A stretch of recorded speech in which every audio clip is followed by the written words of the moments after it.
Jatend piny Kenya moluor William Samoei Ruto odiochieng' ni makawuono koro ne orwako e par jot mare kada State House manendo bure Nairobi.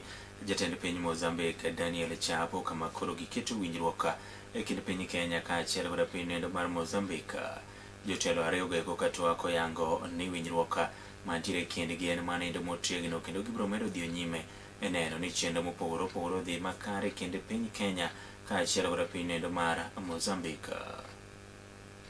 We affirmed our commitment to working together as well as with regional and international partners to enhance efforts aimed at preventing and combating terrorism.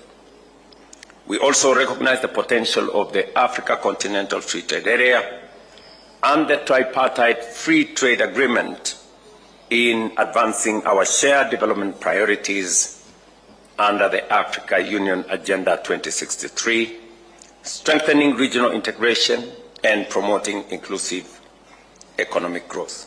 We think that Kenya is a sister country, and this gas can also be exported from Mozambique to Kenya and bringing advantage for our sister country and the people of Kenya. So we see Mozambique, going straight to your question from the press, we see Mozambique as an alternative, yes, for gas at a global level, but also for the continent, the African continent, and especially for our sister countries, for the development of our economies and have better life conditions for our people.